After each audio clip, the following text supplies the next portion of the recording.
मैं उसके साथ भागने की कोशिश करती हूँ, बोझ के साथ, बंधन के साथ, मुक्ति की तरफ। उसमें बहुत ज़्यादा संघर्ष करना पड़ता है, पीड़ा होती है, थकान होती है। जिसको छोड़ने में तुम्हें देर लग रही हो, उसकी पूरी तरह छूटने का इंतजार मत करो, उसको लिए लिए भागो। ये थोड़ी कहा है कि उसको बांध कर भागो, सही दिशा में भागो, इंतजार मत करते रहो। आप मान लीजिए शरीर पे बहुत सारा फैट ढोए हुए हैं, उसको लिए लिए ही तो भागोगे, लेकिन भागने की प्रक्रिया में क्या होगा? वो गलेगा। मैं तब तक इंतजार करूंगी जब तक सब ठीक नहीं। भाई नहीं नहीं नहीं नहीं, अभी शुरू करो। हमेशा यही कि नहीं नहीं मुझे कोई समस्या नहीं है, पर दूसरे दुखी हैं। अरे दूसरे दुखी हैं। हाँ, अमेज़न में अभी एक एनाकोंडा बैठा है, बहुत दुखी है, उसकी एनाकोंडी भाग गई, तो उसकी वजह से आप दुखी हो क्या? आचार्य जी, दुखी तो मैं ही हूँ। तो ये बात मानने में बुरी लगती है, आप नहीं मानोगे, अब मैं क्या कर सकता हूँ, मत मानो। सबका यही होता है, मैं क्या करूं, उसको मेरी जरूरत है। सबसे पहले तो स्वीकार करो कि तुम्हें उसकी जरूरत है। कैसे आप कह रहे हो कि इतना बड़ा बंधन हो गया है कि आप जीवन में कोई सार्थक काम नहीं कर सकते? कैसे हो सकता है ये?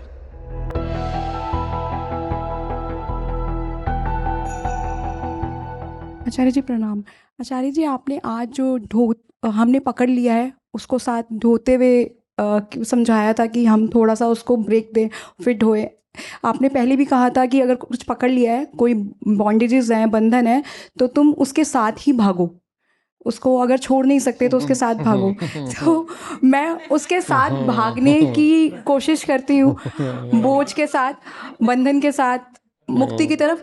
उसमें बहुत ज़्यादा संघर्ष करना पड़ता है, पीड़ा होती है, थकान होती है, वो सब तो ठीक है, लेकिन ना गति नहीं बढ़ रही है, उसके लिए बेचैनी होती है। क्योंकि जब ज्ञान आता है, आप ही ने कहा था कि अरे आपको दादा, आकाश दिखेगा, तो आप आकाश दिखेगा तो आपके साथ अपने आप ही ना ये माइक या कप आपने एक उदाहरण दिया था, छूट जाएगा, लेकिन वो छूट नहीं रहा है और आकाश दिख रहा है।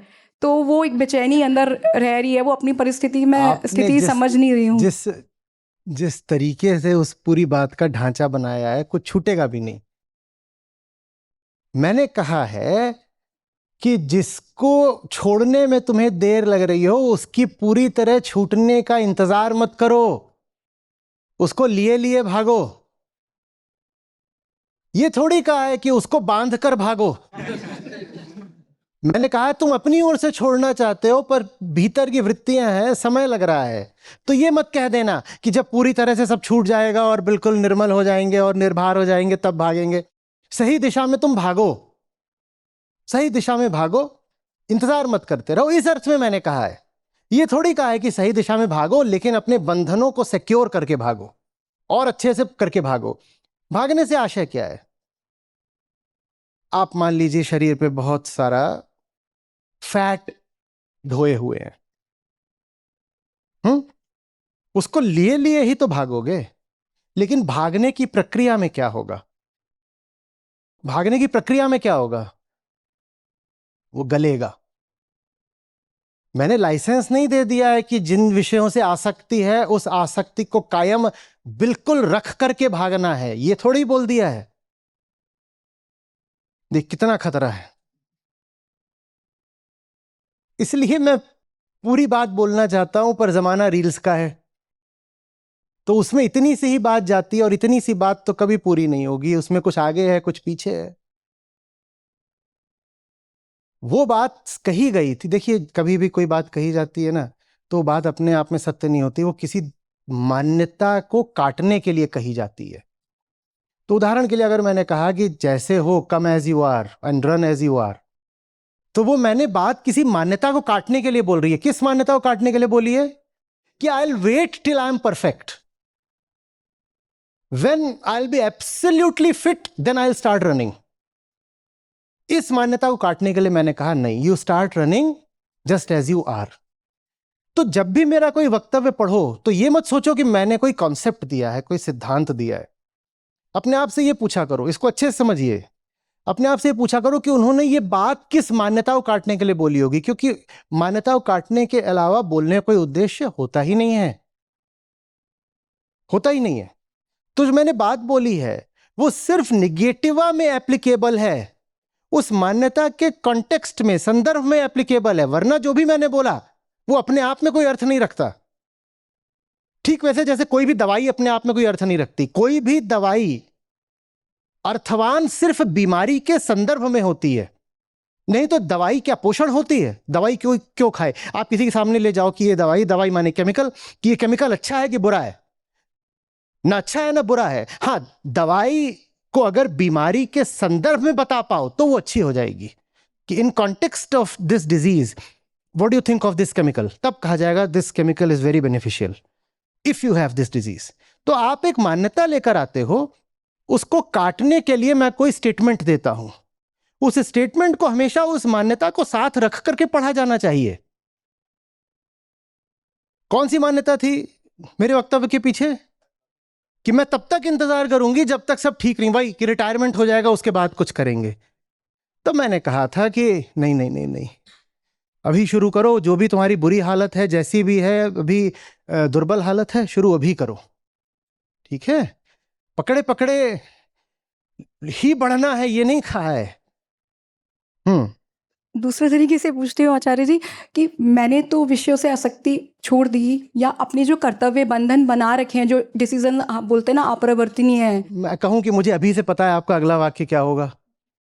मैंने तो छोड़ दिया पर उधर से नहीं छोड़ा गया, दोनों जगह बीच में, है ना? हाँ, अब उसको और उधर से नहीं छोड़ा गया, इसका असर किस पर पड़ रहा है? माइक किसके हाथ में है? मुझ पे पड़ रहा है। तो वही बस मेरे को यही अपनी बात है ना, ये स्थिति स्वीकार नहीं करते ना, ये कर रही थी ना नहीं, बट हमेशा यही कि नहीं नहीं मुझे कोई समस्या नहीं है, पर दूसरे दुखी हैं।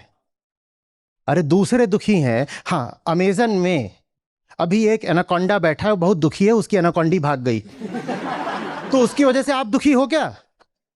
आचार्य जी, दुखी तो मैं ही हूँ, तो बस ये बोलो ना सीधे ही मुझ पे असर पड़ रहा है, ईमानदारी से स्वीकार क्यों नहीं करते? लेकिन उस दुख को मैं वही मैं बोलना चाह रही हूँ कि करुणा समझ में नहीं आ रहा कि करुणा की वजह से छोड़ नहीं पा रही हूँ कि बच्चा है। करुणा सार्वजनिक होती है।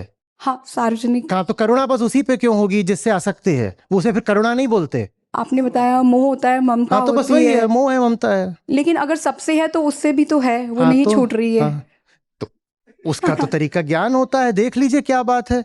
उसको ममता भी मत बोलिए, स्वार्थ है। सबसे पहले तो सही शब्दों का इस्तेमाल शुरू करिए।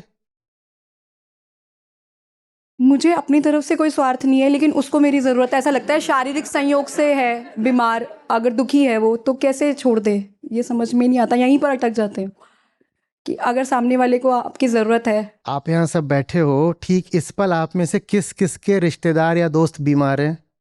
हाथ उठाना। दुखी क्यों नहीं है आप दुखी क्यों नहीं है?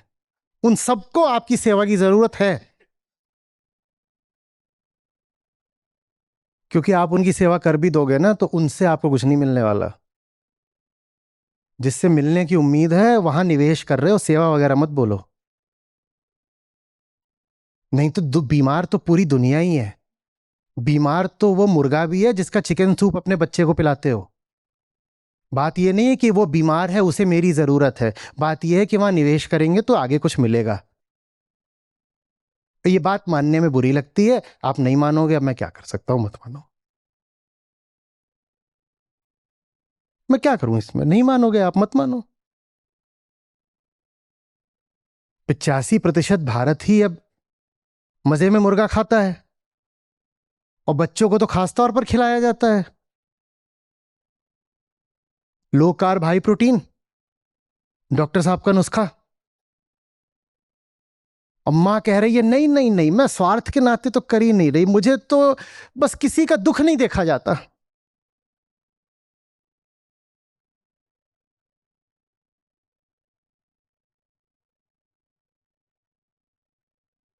जो आपका तर्क है वो ना हो तो क्या कोई भी ममता में बंधेगा? कोई भी ये बोलकर ममता में बंधेगा कि मैं स्वार्थी हूं? सबका यही होता है, मैं क्या करूं, उसको मेरी जरूरत है। सबसे पहले तो स्वीकार करो कि तुम्हें उसकी जरूरत है। आचार्य जी, वो ऑटिस्टिक है तो मुझे पता है स्वार्थ नहीं है कि उसे मुझे उससे कुछ मिलेगा। कितने कितने यहाँ पर होंगे जो ऑटिस्टिक भी होंगे और न जाने कितनी बीमारियों से ग्रस्त होंगे, और जो मिलना होता है ना, बस रुपया नहीं होता, और भी चीजें होती हैं जो मिलती हैं।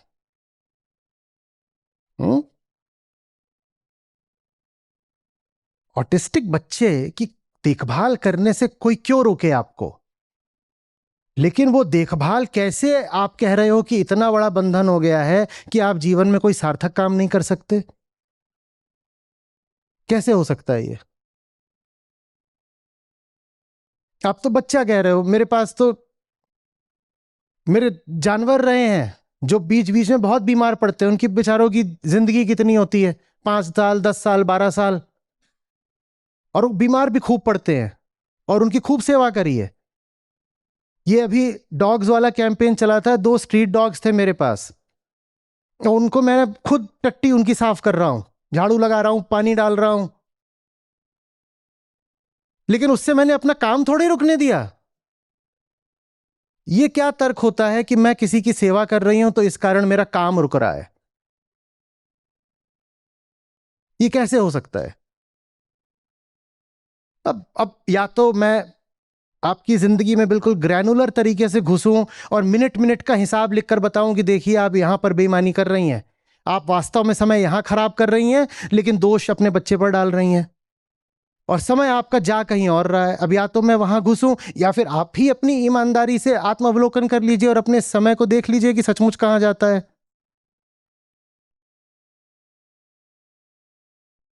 हम्म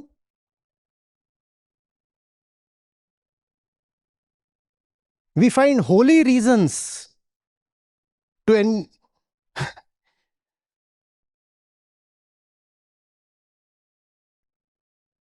है ना? I must suffer now for holy reasons.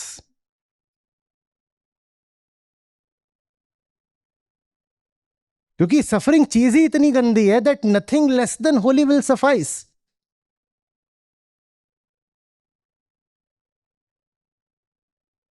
So we have to find holy reasons to remain suffering.